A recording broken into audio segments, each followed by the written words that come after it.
105. She says it's easier to keep her head down. Kicking things off once again today. She looks at you strange when you say this hoe. The reviews are in. That's how rebellions work, don't you know? Thumb War's a hit. Awesome. As I'm long James. as Gene Shalit from the Today Show likes it, that's all I care about. He did not, Oh, okay, fine. but Timothy Chalamet loved it. Good. Yeah. See? He's promised he would reference it in Dune if he liked it enough. But I had, let's see here, I'm looking in the chat. I see Pauline, I see Stan Solo. Both of you guys were there last night for the premiere, which I really appreciate. So thank you so much to everybody who tuned in and watched the first episode of Thumb War. It was a lot of fun, and it was great having you all there to share in the glory of finally seeing this thing be real, because it's so weird seeing it be just not in my editing bay, to actually just see it playing. Yeah, well, it must have been something that had a good turnout. Brock, how you doing today?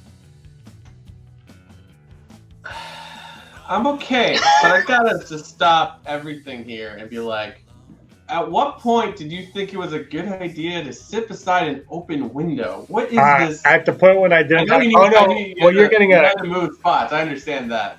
Well, you're getting but a like- different. You're getting a different angle than we're saying. Too. No, I'm looking at the live stream. the white balance on what you're sending me is way better than what's actually on the thing. You look blue. Got a beat up. Yeah. Yeah, well, you know, these cameras, you hit auto white balance and it wants me to be blue. So I don't know what you want me to do. Excuse me, just turn off auto white balance. How's that? Nah, auto white balance is on. It's too much work to look at the white balance. Look, I wasn't even going to have a camera today, and then Erin was nice enough to give me my camera back. She has work to do and she needs a camera. And Logitech is sold out across the globe. If anybody's, I'm not even making this up. Logitech is completely sold out of cameras everywhere. No, So her work ordered her some other brand, and it is on its way. But until then, I can't. And I was busy with work, so now I'm shooting. This is not where I was hoping to have my backdrop either. no. But look, there is Star Wars behind me. There's a Han and Greedo Funko thing. I'm glad that you went to all the trouble to put those there and then not move the tripod to your. I didn't go through any trouble. They just happened. Yeah, I was being sarcastic. There's no trouble at all. Oh, the tripod makes it look like I'm in a studio space. Does it? This is actually the tripod. I started the tripod that I use for the podcast typically, but it's behind me. I didn't have time to do anything. It's been busy. It's been a busy week. I like I said in Twitter, I finally got to see Clone Wars. I am caught up. I am part 3 caught up. You're not even that far caught up, Brock. No, I had things to do this morning, so that's all. I went grocery shopping and raced back over. True story. I went to Home Hardware and the pharmacy, came back, and literally just finished the episode. Yeah. That's why I'm not set up, because I did all that, and I worked also. But so I'll give my brief review of the first 3 episodes. Well, like, how about this? How about you don't review the third and just review the first 2? No, I'm going to go full in on what happens in the third. And when you see, I'm just joking, bro. I'm just joking. By the way, Brock, you're sending. You let me know. You let me know when you're done. Do this. No, Brock, you're sending the wrong mic. By the way, you're sending your camera mic. Oh, that's great. So while you set that up, I'll say the 3rd episode I really, really enjoyed. That's all I'll say about that. There we go. That was easy. No, I know. So I'm going to go with I'll say what I said to your roommate Daryl about. I'll give the same review of the first episode as I did the Northern Harvest Crown Royal whiskey. It's okay. I've never pissed anyone off as much as I did him when I said that about that whiskey. It's real behind the scenes of how you're right. True story. The first episode I liked. Although I didn't think it was as mind-blowing as people were telling me. It was good. Like, it was solid, right? Mm-hmm. Maybe it was because of what people were saying to me. I thought it was going to be more than it was. Then part 2, I was like, the fight scene, I was like, that's I was all in. And then this last episode, I was, it is, like, I'm a huge Maul fan, Darth Maul. And the thing because you kind of brought up Rebels. You're like, well, Rebels kind of spoils, but it takes away certain aspects. But the way they're spinning it, I love the way they're spinning it, and it got me thinking more about we need more Maul. Like, I know we needed more Maul before, but even though we know he dies and we know how he dies, this story now in the middle of this meat story is like, oh, I need to know more. I'm so now at the same time, and I don't know how you guys feel. I do kind of think because you see Dryden Voss in that one shot and the other syndicate heads, I think they've kind of done it in a way where you don't actually need that middle story so much. The Kira part, sure, but between Clone Wars to Solo, I think we all kind of. I mean, we don't know where Maul's going to end up, obviously, but like, you don't know. I think they've done it in a way where you're like, okay, he's just the head of this gang, basically. Yeah, I think like the problem, as much as this is great stuff, there's no stakes because you're like, oh, I said this to you last night, Bo-Katan versus Gar Saxon. It's like, oh, are they gonna die? I'm like, no, they're not. They're gonna be in Rebels. But like story wise, I'm like, I love it. Like it's just like, ooh, yeah, because I like Gar Saxon. You don't meet before Rebels, I believe, right? So it's like to get a different stance on it is nice. And then the same with like Maul versus Ahsoka. It's sort of like this is very cool looking, but we know what is going to somewhat come. No, I don't think anyone knew he was going to get captured, so that's something. And I will say, I loved what they did in this current episode. With and like watching that second episode, really like I feel like this is like the closest thing we'll have to a gray Jedi. You know what I mean? Like Ahsoka and Maul really fall into a weird category. Like I think they're still who they are, but like the show keeps pushing the idea that like we're not Jedi, we're not Sith. You know, like so like I don't know what you think about that, Andrew. Yeah, they're two peas in a pod, and they're like they both were let down by these organizations that welcome them in, and they were they put their heart and soul into being what they were being, and then they were cast aside or let down. Like it became this thing where it's like, oh, I'm hurt by this. This is not what I thought this was going to be. And now both of them are kind of jaded and trying to make their own way in the universe, and obviously in different ways because they're very different people. But it's very fitting that it's these two who end up being together at this point in time in the galaxy, especially episode 3, which I won't talk about. Brock, what do you know about this episode? Episode 3 that came out today. Okay. No, I just want to know. You and I, like when I watched the episode, you and I spoke about something that I was curious would happen or not. And I'm curious. I want to talk to you about it after Monday's episode. Yeah. Because I think Monday's episode. Look, we all know how I feel about the egg episode of The Mandalorian, but I think Monday's episode of Clone Wars might be the best televised serial thing from Star Wars since the holiday special. Nice. It's it's like these episodes make you want more, but like I think the show just needs to be done. I think we've already said that. It's like it just needs to be done because it's. Oh yeah, I liked the prior stuff in this season, but it's really being mapped out to be inconsequential. Like I don't know. It's like today's episode, without saying anything about it, it really made me feel like more so than I ever have with this. It made me feel like I wanted more, not more Clone Wars, but just more animated series with this tone. Yeah, I believe so too. I agree. Like it looked so good. And it's just, I don't know. I think I said to you last night, James, it's like, I like this post-Disney Clone Wars more than the old Clone Wars. You know what I mean? Like a bigger budget. That too, but like, it feels in just even 2 episodes I've seen, and I'm sure third is going to help. It's just like, where was this prior to this? Like, are they allowed to do more things now, you know what I mean? Or is it because we have more information? Yeah, it could be the information. I was saying to Andrew, the one thing with these 3 episodes that I love the most is the same thing that I loved when reading Lost Stars. And that is they've taken Star Wars that you know, and they've been like, oh yeah, that's going on. But while that's going on, this is going on, and so you get a different perspective on that galaxy. And I can't understand why they haven't done, like, Lost Stars was a huge hit, and instead they're like, it's just Claudia Gray. And look, Claudia Gray is the purpose, and she's a great writer, but it's what she did with that story. And she's like, this is this time that I love. Here's something else that happened.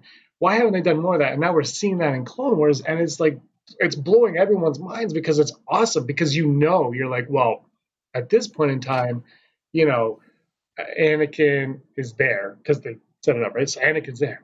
But wow, that was happening. This is happening, and because that's happening there, and it's just like, that is so fascinating. It's so much fun to watch, and yeah, Rebels. See, it's weird because yes, Rebels takes away from the stakes, but it adds a different element to it where you're like, it's like watching Anakin turn into Vader. You know it's going to happen. You know what happens afterwards, but there's something else to watching that. And I think they're tapping into some great storytelling here. And I said to you guys the other day, yesterday, whatever. Like, just they have everyone in house to tell these stories. Why are they bothering looking elsewhere? I mean, I know another perspective is always great, but you've got it's obvious, and it's not just Filoni. There's a team there, and they understand Star Wars, the era, the attitude, everything about it, and they're just hitting home run after home run right now. Yeah, fully agree. It's very like it almost makes you like hugely optimistic for the future, since they're focusing on television for the next few years. You know what I mean? Yeah. Mm-hmm.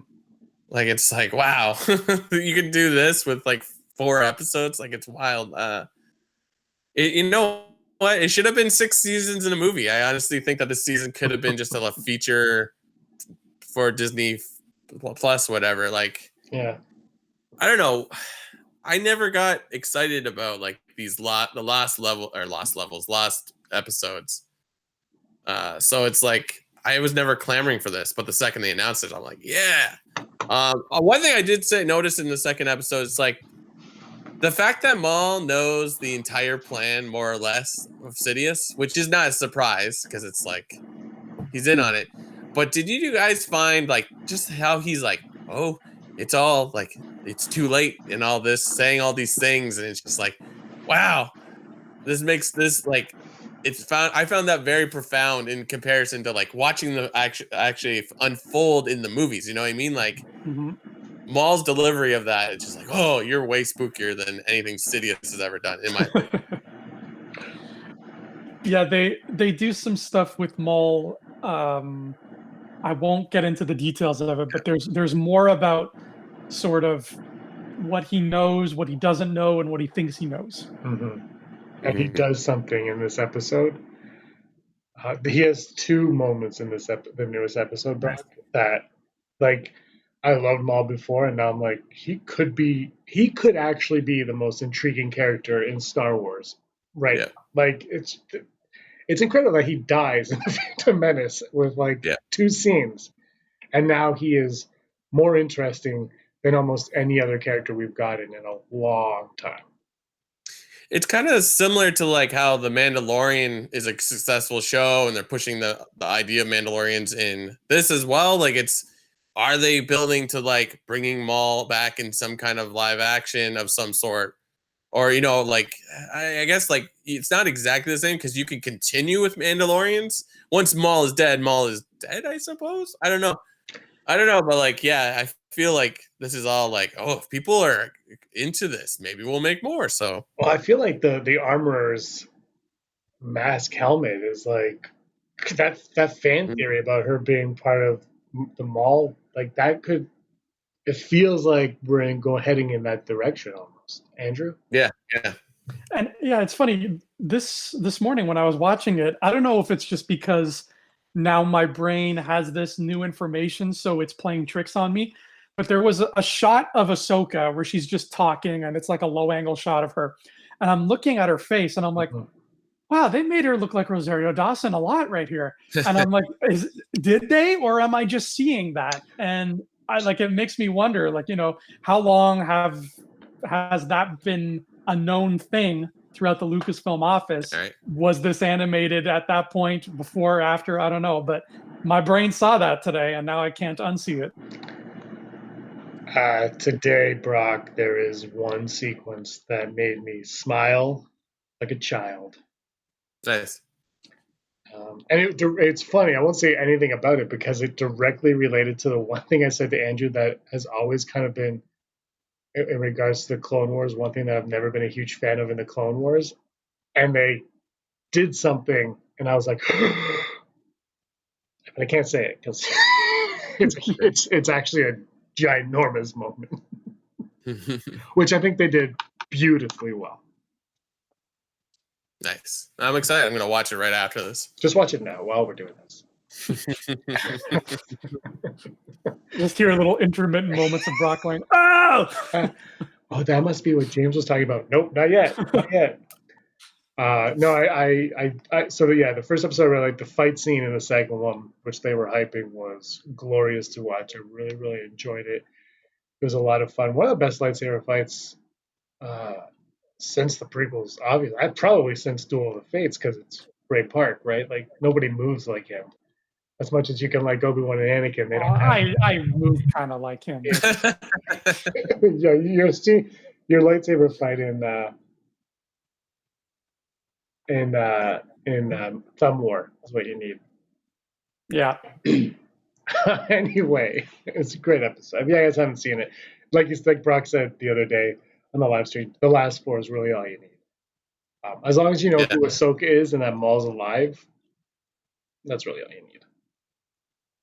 Until we get the Martez sister spinoff, and then you gotta know your Martez at that point.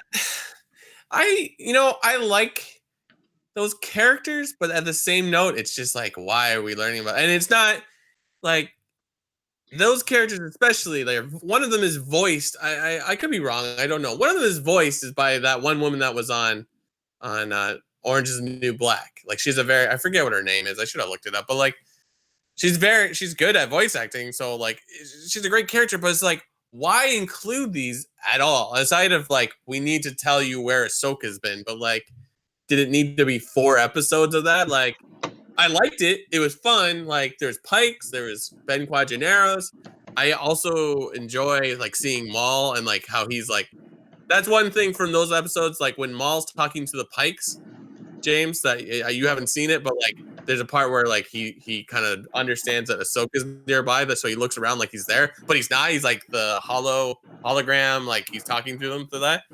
That's interesting, but yeah, it's like, why did we need those characters at all? Like, that 4 episodes could have been put to this storyline or something just prior to it. Like, I feel like the Mandalorian War, I know it's maybe not done. I don't know. I haven't seen the 3rd episode, so I don't want to hypothesize or say anything specific. It's like, you could have dragged that out. Like, it felt like it was only really 1 episode. You know what I mean? I don't know.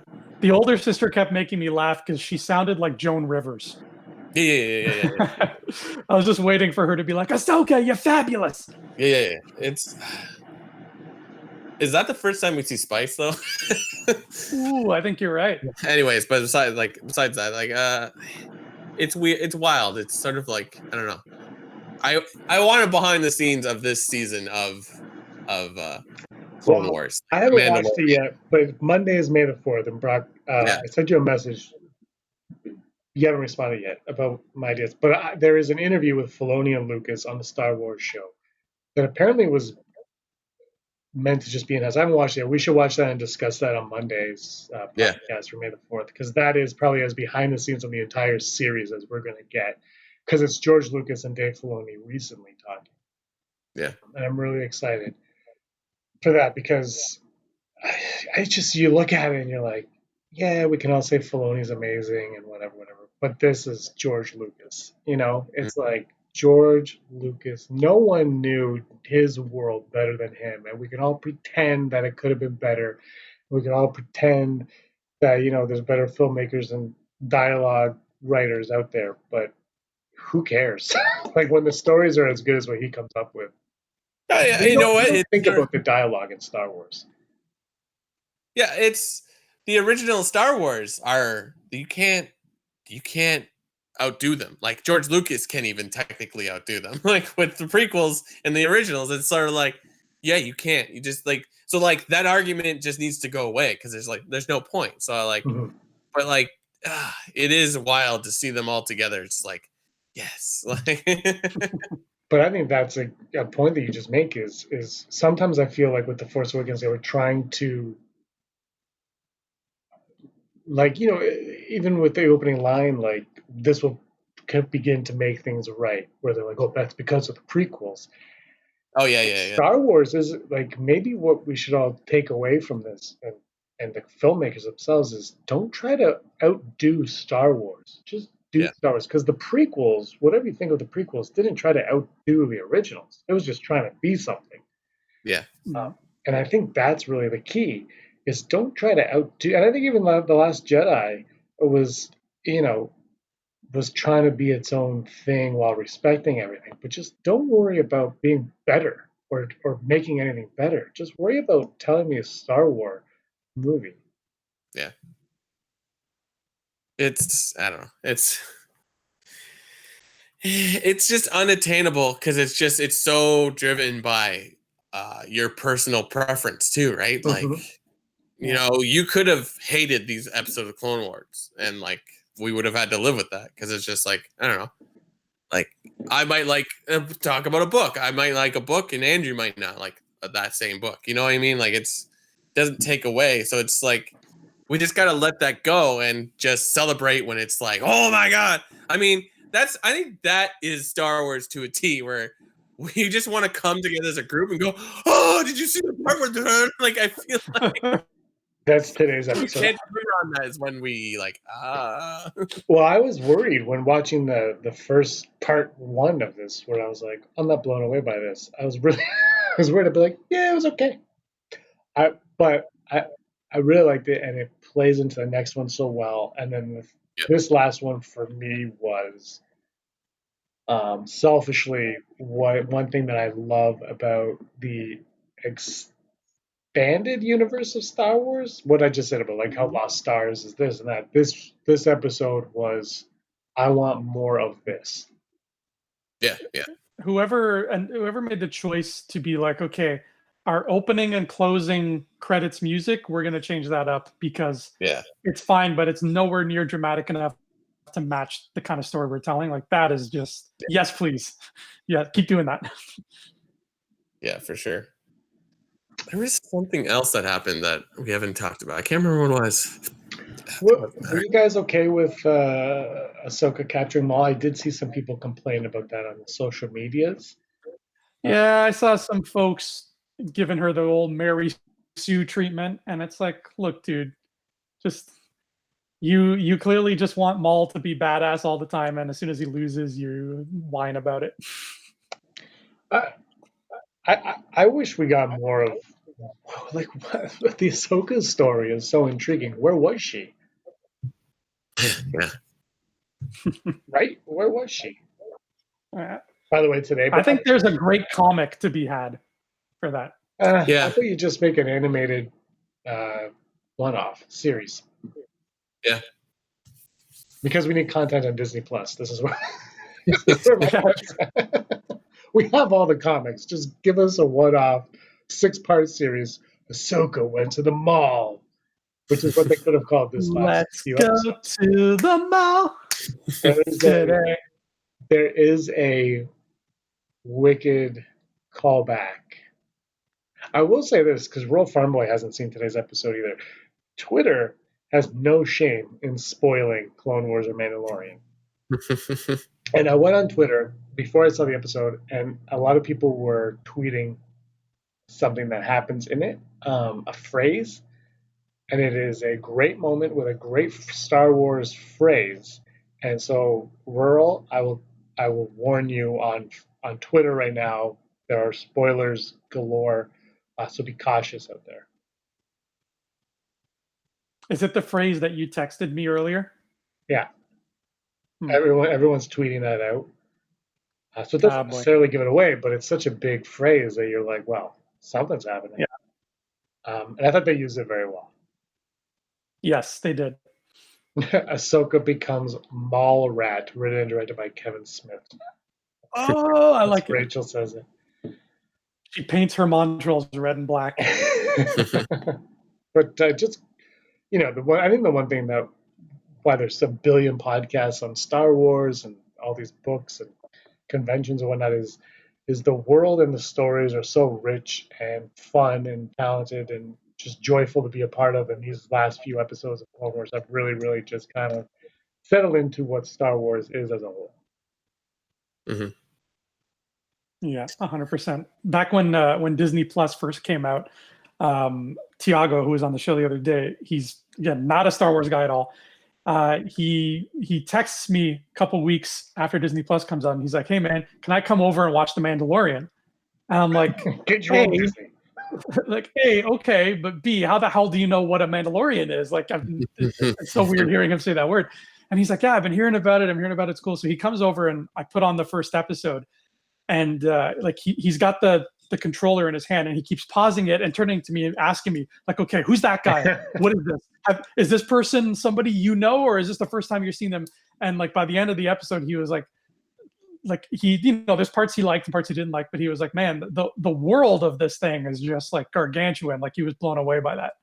Yeah. And it's all just in like one spot with LED walls. Yeah. It's not gargantuan.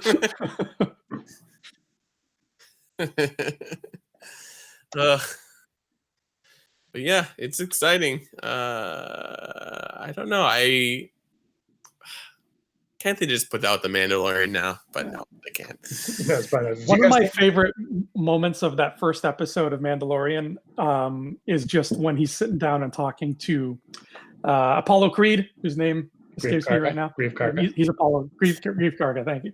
And they're like haggling or whatever, and he gives them the Mon Calamari money, and I just love the props they used. And I like to this day, I'm like, can somebody please sell like nice high quality toys of Star Wars money? Like a little chest with like Imperial credits and those Mon Cala things that just look like big plastic poker chips or whatever. I don't know. I just want money of Star Wars. There was something that I did in Hollow News. It was some kind of like, I think it had to do with The Mandalorian. It was like a collector's item sort of thing where it's like his emblem, or what do they call it? Not sigil. I think it is sigil, no? It's sigil? Okay. But so they had that, but then they had a piece of the Beskar medal. So that's kind of like money in a sense. Okay. Mm-hmm. Or like a replica. But yeah, I agree. Like I think Harry Potter did that with their money, where like the nut and I forget what the other ones are called, the gold and the silver and the copper. I think you're right. Especially even like in the Dr. Aphra comic, because she's always like making deals. The way they draw the money in that comic, it looks so cool. It's just like these little bars of like chrome that like reflect the light, so they're kind of like every color all at once. I'm like, I want to hold that. Yeah. They're doing a Dr. Aphra audiobook, but it's not like a new story. It seems to be like retelling the Darth Vader issues with her in it, but then a couple extra add-ons. Like I read an article on it, it didn't really reveal anything, so I don't know. I'm gonna keep an eye on that to see if it's worth listening to, because I mean it is worth, if you've never heard it, like it might be cool, but like I don't know, it's like give us something new. I hope all the voice actors from Shenmue 3 are doing they've been hired to do everything. From what I heard. Anyway, Monday, the final episode of Clone Wars drops. The final, for real final this time, until they decide to make a 8th season. I think, look, you wrap it up, you let it go, and then you let everybody focus on something new that hopefully they're just as passionate about. Because clearly the storytelling team, the writing team, the artists, everybody is passionate about the Clone Wars. And that's really... And but at the same time, that's what we see with Mandalorian as well, right? The passion bleeds through, and I can't wait to watch that thing on Monday for it. Do you guys think that we will get anything regarding season 2 of The Mandalorian on Monday, May the 4th? Something small, something super small, like a piece of concept art where like Favreau will be like, I really like this alien, and we couldn't put it in season 1, so I'm putting it in season 2. Seriously. Yeah. Well, Maybe I was just thinking, like, wouldn't it be beautiful if at the end of the 8-episode week span for this documentary, it closes with, oh, and by the way, next week you're getting Mandalorian the following week. So like, you know what I mean? At the very least, end it with a trailer for season. That's what I'm thinking. Or you know what? This one should start, or first episode of Monday should start or end with a sizzle reel for season 2. Just a sizzle reel, like a behind the scenes, like, hey, guess what? Because we know Mando, Cara, Grief, Baby Yoda. Yeah. You don't have to show us anything. Maybe you show us one new thing, like the Gamorrean Guard in action, or a Michael Biehn or whatever, right? You don't have to. We already know all the players. We know these players. Just show us the players again. You know what? I'll one-up that. It's not footage from season 2. It has to do with season 2. It's like Easter eggs at the end of Avengers movies where you get a little bit. Every episode is a little, like, it all works together. Oh my God. Right? Oh God. Each of these he doesn't even have to do anything with the storyline of season 2. Perhaps it's like, this is what happened to the Mandalorian when he was like just getting his first armor. Like, you'd be like, "Ooh!" So I don't know. It would be genius, but who knows? I'm all in. All right, you guys want to wrap this up with some trivia? Sure. Trivia. To which? Oh, this is a great question, Brock. To which Ewok was C-3PO referring when he said, "I'm afraid our furry companion has gone and done something rash"? Oh, I love that line. Freaking awesome. To which Ewok was C-3PO referring when he said, "I'm afraid our furry companion has gone and done something rash"? Was it Wicket, Paploo, Logray, or Chief Chirpa?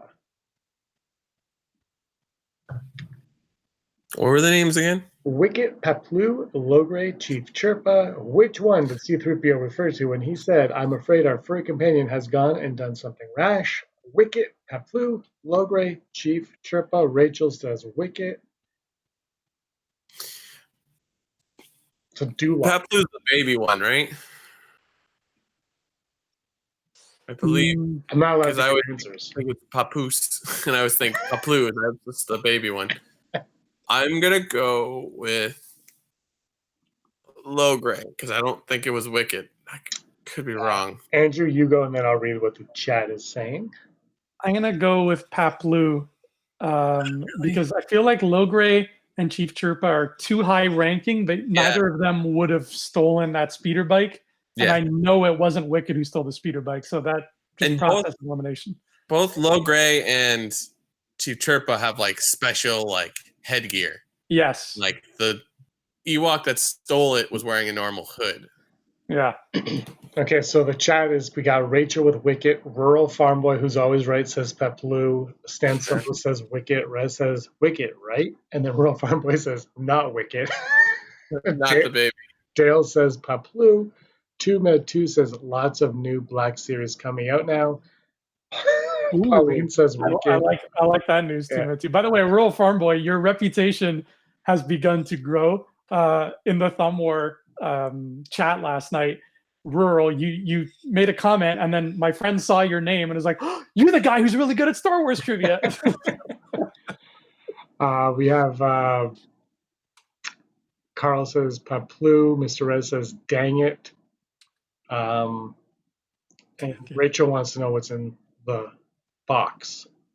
Kicking Air says Wicket. The correct answer, of course, is B, Paploo. Paploo. Wow. Paploo. Mr. Rez feels shame. Don't feel shamed. It's just Star Wars. Yeah. When we do our Mean Girls trivia and you get that wrong, that's where the shame comes.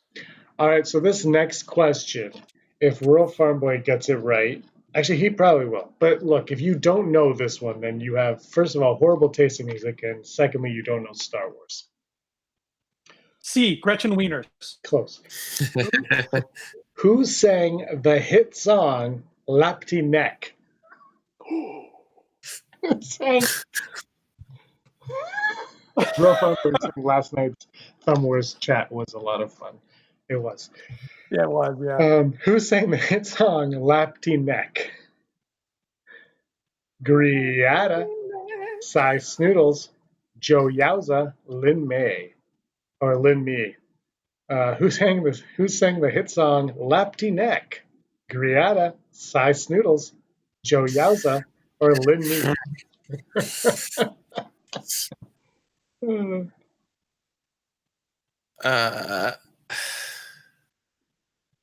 want to say size noodles, but I don't know. I don't know what any of those songs are called. How do you Joe not know Lapti Neck? It's my ringtone. Yeah. That's the one that goes da da da ba do da da da ba do da da. Is that Lapti Neck? But then this answer doesn't make sense because like Joe Yowza sings in it too. Yeah, Both singing in it. But perhaps it's like what the song We're originally arguing was. over names of Cy Snoodles and Joe Yowza. Yeah. I'm gonna go with Joe Yowza just because when he sings, he gets an extreme close up. Yeah. Brock, who are you going with? I'm going to say Snoodles. So the chat, we got Rural Farmer, who's always right, is saying Cy Snoodles. Pauline saying, what? Kicking Air says Snoodles. Mr. S says Snoodles. Pauline is going with Snoodles. Rural Farmer loves Lin Me. Just wants everyone to know. Carl says Snoodles. I never did know how to spell her name. I guess I should look it up, says Dale. And the answer, of course, is Cy Snoodles. Ooh. All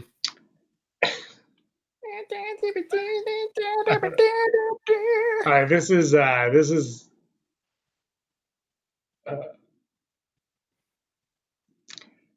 who greeted Luke Skywalker at the entrance of Jabba's palace? Who greeted Luke Skywalker at the entrance of Jabba's palace? Oola, Cy Snoodles, Boba Fett, Bib Fortuna. Uh-oh. Was Boba James, Fett? We have to look at the scene and see if Boba Fett was there. on Isolation Destination, can you and Aaron recreate the Lapti Neck song in English? Is there a translation app that could do it? No, you guys got to make that up yourself. All right.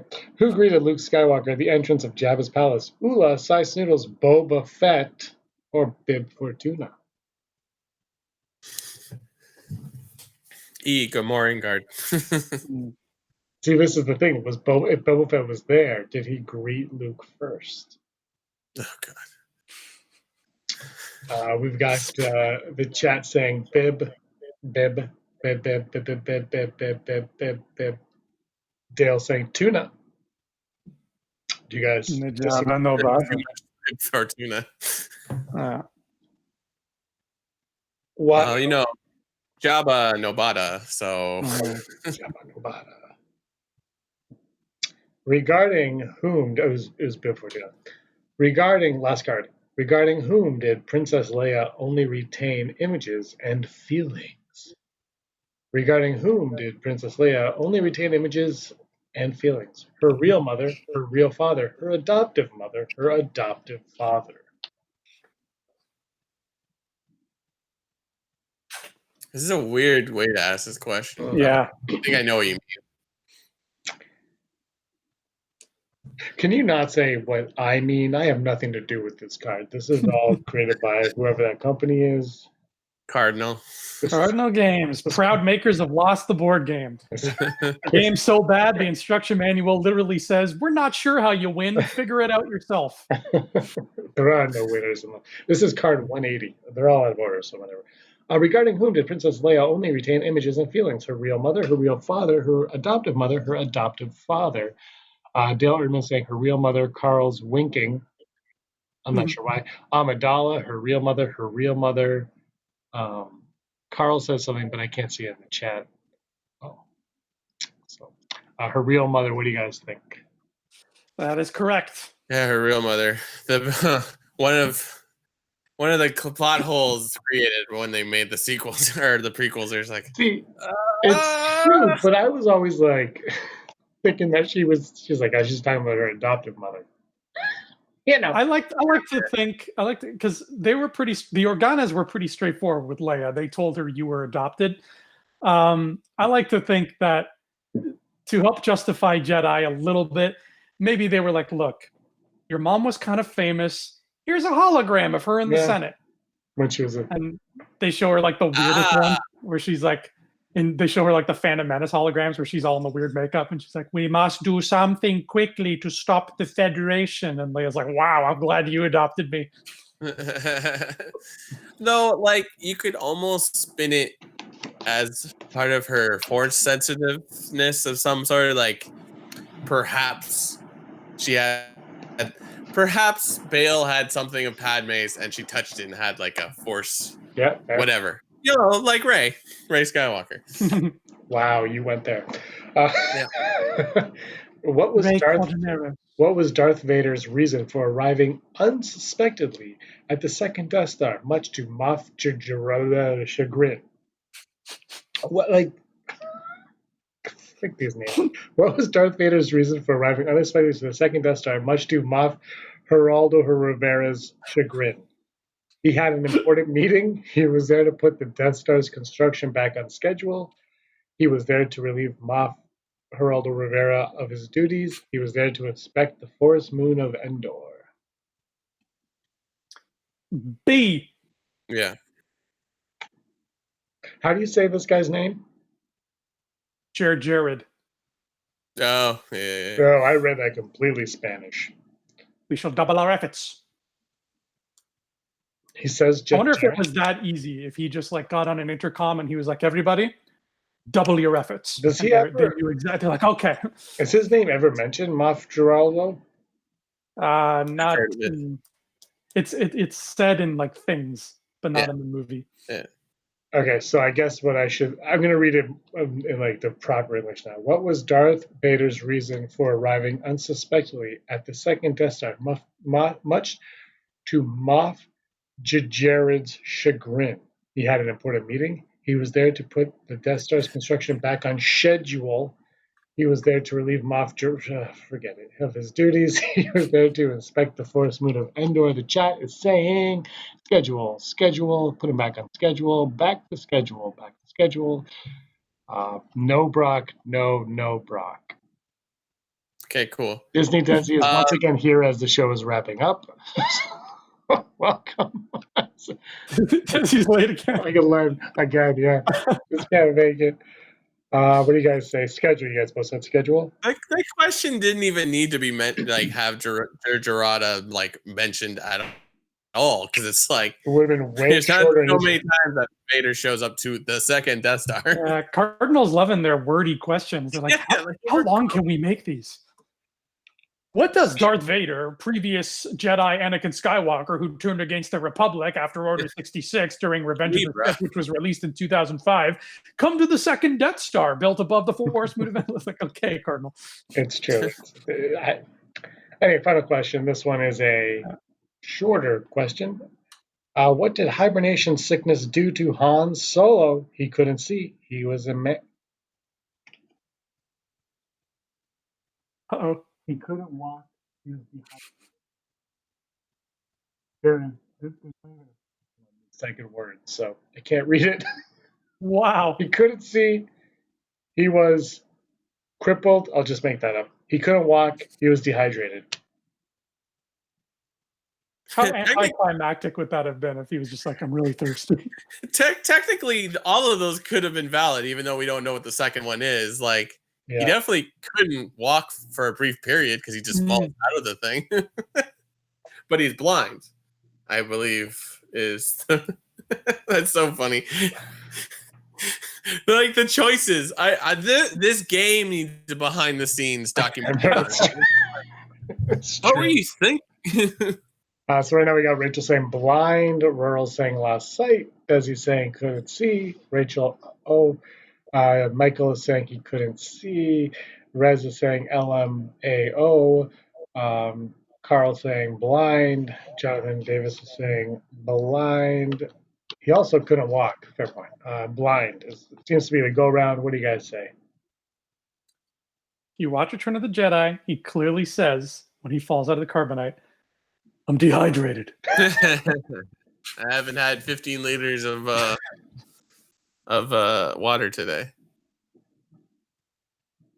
Yeah, he was blind. I want to do one more question quickly because this one has a bunch of weird words and I don't know the answer, and I want to know if anyone in the chat does, as well as you guys. Ooh, fun. Okay, go. Like a real fun. Are you kidding me? I'm blind. Which company produced the Viper Probe droid? Which company produced the Viper Probe droid? Industrial Automaton, Tag Co, Arachid, Malachite Prisoners. I'm going to say Arachid. I was going to say that too, but then I was also going to be like, that sounds like Arachnus from like Dune. I'm like, it could be a total mislead. But yeah, that sounds right. Which company produced the Viper Probe droid, the Industrial Automaton, Tag Co, Arachid, or Malachite Prisoners? What's the last one? Malachite Prisoners? Oh, Poisoners. Poison. I can't read. It's okay. Rural Farmer was saying Arachid. Why would you guys go with Arachid? It sounds like something I've heard before in Star Wars. Yeah, those first three companies are real Star Wars companies. Yeah, that one just sounded right. Mr. Rez, what Rural Farm Boy says. Rural Farm Boy is saying Arachid. Jonathan Davis is saying Industrial Automaton. Rachel Alfred is saying Malachite Poisoners. Dale is saying Arachid. Carl is saying Malachite Poisoners.